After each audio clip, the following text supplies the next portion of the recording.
안녕하세요. 다른투자 커뮤니티 주식부자 양성소 멘토를 맡고 있는 이빨톡톡입니다. 오늘 이제 시황 흐름을 좀 먼저 살펴보면 뭐라 그래야 될까? 미증시가 이제 보면은 다우가 좀 빠지고 이제 나스닥은 반등이 좀 진행이 되는 그런 흐름이 진행이 됐어요.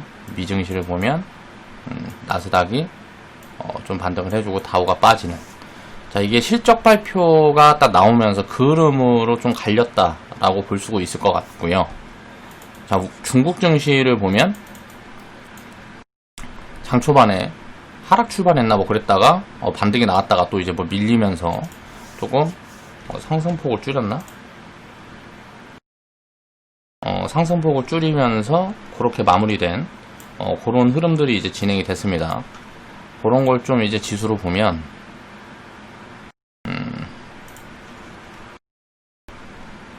여기서 보면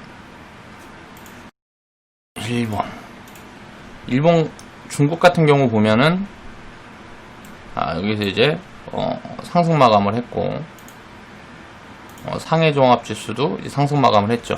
근데 우리나라 지수는 요것보다는 훨씬 약한 흐름이었어요. 그런 흐름이 왜 그럴까를 좀 생각을 해보면 미국과 좀 일본 증시에도 연동이 좀 있었다라고도 볼 수가 있을 것 같아요. 일본 같은 경우를 보면 꺾이는 흐름들이 진행이 됐죠. 다음 주에는 요런 흐름들을 좀 연계해서 이제 좀 살펴보면 될 것 같아요. 일본 증시가 그러니까 미국이랑 좀 많이 연동이 된다고 보면 돼요. 이제 기축통화국 중에 하나라고 또 볼 수가 있는 부분들이기 때문에 그래서 다음 주에 요런 흐름이 연동이 돼서 주말에 이제 뭐 특별한 이슈가 없고 뭐하고 하는데 이제 오늘 만약에 이렇게 장이 밀린다 그러면 다음 주에는 우리나라도 좀 하락폭이 크게 시작이 돼서 시작할 가능성이 있다라고 보면 될 것 같고요. 지금 글로벌 증시와 중국 증시는 약간 좀 다른 흐름이 진행이 되고 있다라고 생각하면 될 것 같아요. 자, 코로나 폭락 때 많이 안 빠졌다 보니까 중국 증시가 여기에서 여기까지가 이제 코로나 폭락 때인데 많이 안 빠지다 보니까 4월 달에 글로벌 증시 급반등할 때는 반등 흐름이 약했고요. 그리고 5월 달, 6월 달까지 계속 글로벌 증시에서 좀 소외되는 그런 흐름이 진행이 되다가 6월 막바지부터 치고 올라가는 흐름들이 진행이 되면서 글로벌 증시에서는 좀 가장 강한 그런 흐름들이 최근에 만들어지고 있는데요. 요런 흐름들은 이제 뭐 달러 약세 흐름도 어떻게 연동이 된다라고도 볼 수가 있을 것 같고, 장기적인 추세 흐름이 코로나 폭락 후에, 그러니까 코로나라는 이슈 후에, 이제 추세 흐름이 미국에서 중국으로 이제 넘어오는 거, 이제 또 미국 유럽에서, 이머징으로 좀 넘어오는 요런 흐름들이 진행되는 게 아니냐. 저는 일단 그렇게 보고 있습니다.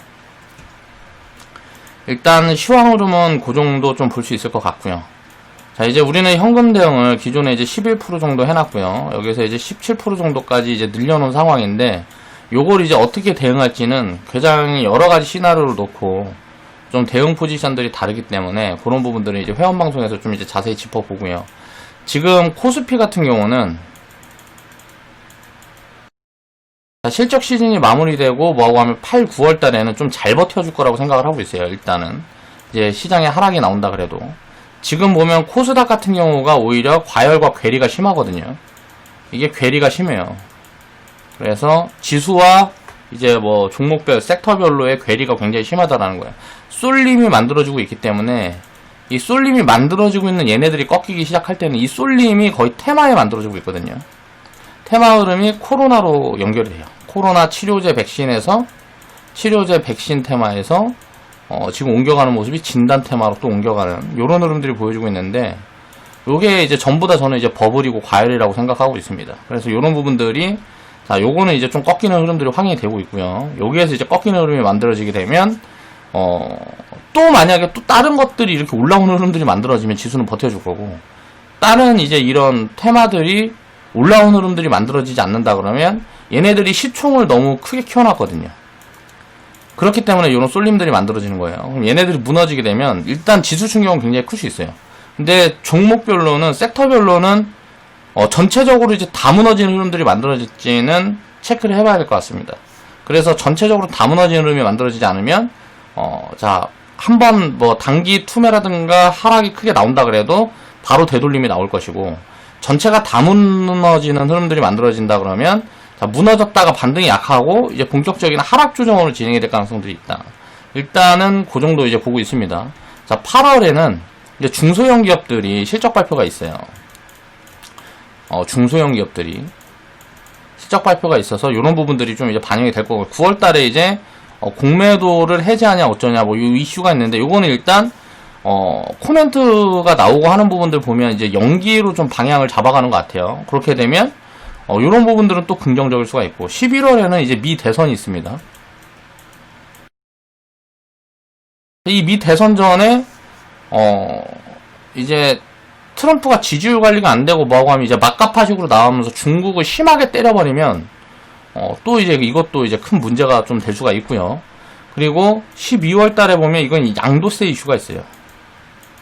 만약에 공매도 이거 연기했던 것처럼 이 양도세 이제 대주주 과세가 있거든요. 대주주가 기존에 이제 10억에서 3억으로 내려오는 거라서 굉장히 이게 괴리가 커요. 그래서 이 세금을 피하기 위한 물량 폭탄이 나올 가능성들이 굉장히 높거든요. 지금대로 가게 되면.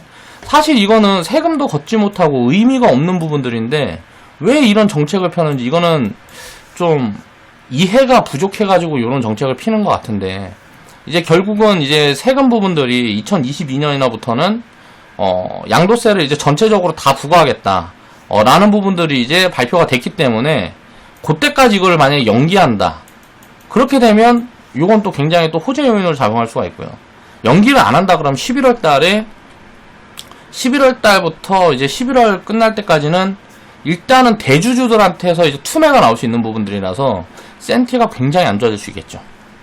자, 이 물량을 다 받아내긴 단기적으로는 어렵다라고 보고 있어요. 만약에 이렇게 물량이 나오게 되면 3억 이상 갖고 있는 사람들이 다 던진다라고 생각하면 이건 진짜 지옥이 될 수도 있습니다. 그래서 이런 부분들을 좀 체크를 해봐야 될 부분들이 있다. 요런 것 때문에 사실 12월 달에 이 양도세 이슈 때문에 요거는 거의 단기 하락은, 만약에 요렇게 진행이 된다 그러면 단기 하락은 거의 한 95% 이상이라고 봐야 되거든요. 그렇게 되면 요런 부분들이 뭔가 개선점들이 나라에서 이제 뭐 코멘트가 안 나오고 뭐고 하면서 기존 정책 방향대로 이제 진행이 되게 되면 요런 부분들 때문에 우리는 이제 현금을 플러스 5% 정도 만들어 놨다라고 생각을 하시면 될 것 같아요. 그러니까 하반기에는 굉장히 불확실한 부분들이 많이 있기 때문에 요런 것들을 좀 체크를 하면서 가야 되는 그런 부분들이라고 보면 될 것 같아요. 자, 시황은 요즘 보고 2020년 7월 30일 이제 목요일날 이제 제작을 했던 영상이고요. 자, 반복되는 패턴 과거 사례를 기억을 하게 되면 자, 투자 기회가 만들어집니다. 그래서 이런 부분들에 대한 오늘 이야기를 좀 해볼까 해요.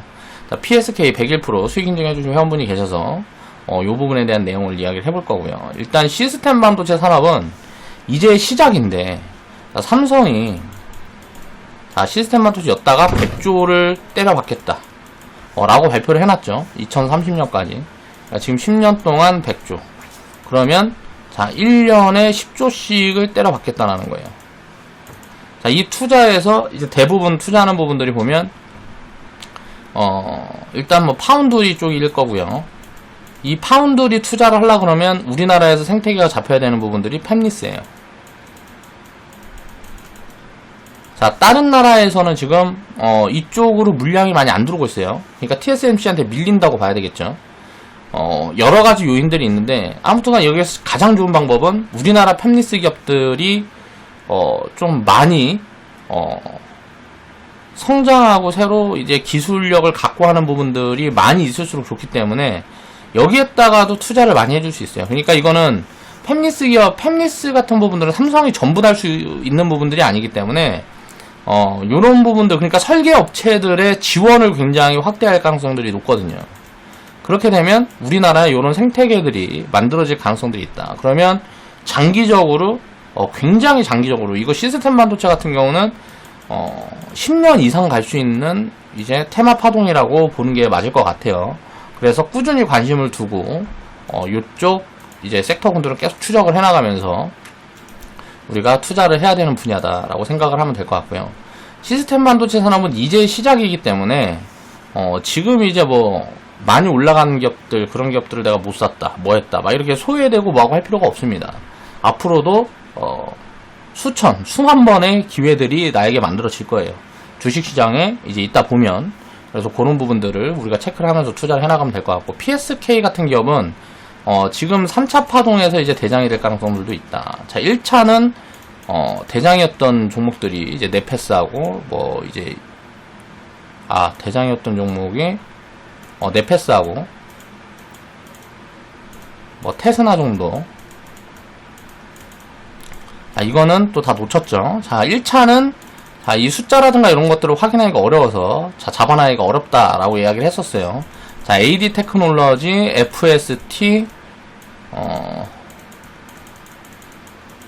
등등등 해가지고, 여기에서 이제, 제가 이제 잡아드렸었죠, 포지션을. 이제는, 조정이 한번 오게 되면 3차 파동을 준비를 해야 되는데, 그런 부분들에 대한 이야기를 이제 해볼 겁니다. 이야기를 해보는 게 아니고, 그런 준비를 어떻게 해야 될까? 지금 아직 반영받지 못하고, 많이 올라가지 못한 기업들이 어디가 있고, 자, 성장 모멘텀들이 많이 잡혀있는데 숫자가 잘 안 보이는 기업들이 어떤 게 있나, 그런 것들을 좀 찾아가면 좋은 투자 기회가 될 것 같아요. 자, 신나님, 앵무새님이 이제 수익 인증을 해주셨고요. 자, 축하드립니다. 자, 간간히 분할 매도하는 종목들이 나오네요. 신나님 코멘트를 좀 볼게요. 시간을 투자하면 수익으로 돌려준다고 하신 말씀이 바투 회원분들 모두에게 이루어지고 있는 것 같습니다. 모두 멘토님과 회원님들과 같이 가기 때문에 수월한 것 같습니다. 고맙습니다. 라고 코멘트를 달아주셨어요. 자, 보면 매수가가 이제 15,500원, 그리고 매도가가 이제 31,400원. 요렇게 이제 차익 실현을 일부 해주신 것 같고요. 보면 앵무새님도 수익 인증 해주셨어요. 자, 축하드리고요. 자, 내새끼는 금수저님도 2월달에 해주셨으니까 이거 수익률이 조금 더 나오겠네요. 자, 리딩을 이제 이해를 하자. 계속 종목을 저는 뽑아드려야 됩니다. 그러니까 리밸런싱 포지션들을 회원분들보다 좀 더 촘촘하게 자주 가져가야 된다는 부분들을 말씀을 드리는 거예요. 왜 그럴까요? 자, 회원분들 포지션이 다 다르기 때문에. 회원분들이 예를 들어서 제가 리딩을 하는데 좋아 보이는 거 20개 사갖고 3년 동안 이것만 들고 가세요 하면 가장 편하겠죠. 그쵸? 근데 회원분들은 이걸 안 갖고 있는 분들도 있고, 진입을 이제 새로 하시는 분들도 있고, 신규 회원분들도 있고, 또 팔았는데 다시 살 걸 기다리는 회원분들도 있고, 이런 부분들이 계속 있기 때문에 회원분들 포지션이 다 다르기 때문에 계속 좋은 기회들을 찾아드리는 작업을 하는 거예요. 리딩이라는 거는. 저는 그런 작업들을 하는 거고요. 회원분들한테 자, 이런 교체 사인들을 내리고 뭐하고 하면서 계속 코멘트들을 정리를 해드립니다. 주식부자 양성소 같은 경우는 교체 포지션에 대해서 이제 코멘트를 달아가지고 카페에다 올려드리는 거고, 그리고 무슨 바른 투자 커뮤니티 같은 경우는 보유 무방, 무슨 교체 권유, 보유 권유 해가지고 그런 코멘트들을 이제 정리해드리면서 이제 정리를 해드리죠. 그런 부분들에 익숙해지면서 내 포지션들을 스스로 관리를 해나가야 돼요. 그러니까 리딩 사인과 무조건 맞춰갈 필요는 없다라는 거예요. 그래서 그런 부분들에 대해서 제가 생각하는 부분들이나 그런 것들은 이제 최대한 이제 정리를 해드리려고 노력을 하고 있고요. 적정같이 제가 뽑히는 부분들도 정리를 해드리려고 노력을 하고 있고, 그런 것들을 보면서 이제 투자 판단을 하셔서 그렇게 포트폴리오들을 운영해 가시면 될 것 같아요. 자, 매수 추천을 했던 자리고요. 자, PSK도 이제 기업 분할을 했죠. 그리고 교체 사인이 나갔던 부분들에서 요때 이제 AD 테크놀로지하고 그런 것들 이제 수익 챙기고 뭐하고 하면서 이제 교체 사인이 나갔던 것 같고, 여기에서도 다른 sek터 이제 비중을 늘렸든지, 보면 5월달이니까 아마 바이오 비중 늘리고 뭐하고 하면서 바이오 무슨 헬스케어 쪽 비중 늘리고 하면서 요런 것들 줄였든지 요렇게 해갖고 사인이 나갔던 걸로 기억을 하고 있어요. 대충 여기 어디서 사가지고 여기서 지금 이제 분할 매도 포지션이 나온 거라고 보면 될 것 같아요. 기존에 갖고 있던 분들은. 자, 여기에서 제가 이제 힌트를 하나 드릴게요. 요런 부분들을 한번 기억을 해보시면 돼요. 자, 우선주와 모회사의 파동들은 거의 비슷해요. 자, 테마가 보통 붙는데, 자, 왜 이 그림을 가지고 나왔을까를 이제 한 번씩 생각을 해보세요. 유비커스라는 종목이 이제 우리가 편입 사인을 제가 냈을 때가 이렇게 추천을 드렸다가 여기에서 이제 분할 매도 사인이 나갔던 종목이에요. 이게 이제 추세가 시작을 할 때 야 5G 출발이다 하면서 막 코멘트들 정리해드리고 할 때가 있었어요. 그때 이제 추천을 딱 나갔던 종목을 보면 유비커스 홀딩스가 여기서 1000% 파동이 나왔죠. 유비커스 홀딩스의 가치는 얼마냐, 이런 걸 판단을 하기가 굉장히 어렵습니다. 그러니까 지금 이거는 저는 이제 버블이라고 생각을 하고 있는데, 일단 나중에는 어떻게 될지 모르겠지만 일단 지금은 일단 그렇게 보고 있어요. 자, 그런 부분들을 생각을 해보면, 자, PSK하고 지금 유비커스 홀딩스의 요 동그라미 자리가, 자, 비슷한 자리죠. 자, 여기에서 내가 하고 싶은 말이 뭘까요?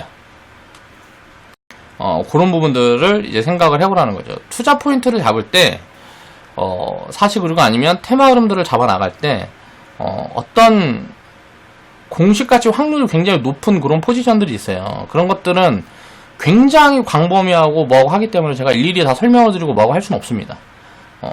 그래서 회원분들한테 그런 사례를 회원분들이 하신 경험을 통해서 그런 것들이 왔을 때 그걸 대입을 해서 기억하게끔 해서 계속 설명을 드리는 거죠. 그러다 보면 이런 거에 자연히 익숙해지고 아, 이렇게 포지션을 잡아가면 좀 유리한 방향들을 잡아갈 수 있겠구나 라는 생각들을 할 수 있다는 거죠. 자, 이 그림을 보면서 야, 뭘 찾아봐야 되겠다라는 생각이 드는 분들은 자, 유비쿼스와 유비쿼스 홀딩스, 자, PSK를 들고 나왔는데 무슨 얘기를 하고 싶은 걸까를 생각을 해보시라는 거예요. 그리고 거기에 대해서 이제 이해가 되는 분들은 찾아보세요. 자, 회원분들한테는 제가 이제 회원방송에서 자, 이게 무슨 이야기를 하고 싶어서 제가 이 그림을 들고 나왔는지 이제 정리를 따로 해드리겠습니다.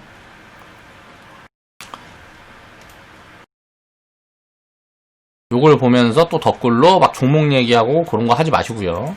그렇게 스스로 생각을 해보신 다음에 자, 이런 파동들이 나왔을 때 자, 어떤 포지션들을 어떻게 잡아가면 자, 유리한 포지션을 잡을 수 있겠구나 라는 부분들을 고민을 해보시라는 거예요. 오늘 방송은 오늘은 이제 제가 할 일도 좀 많고 해서 이렇게 짧게 마무리를 하겠습니다.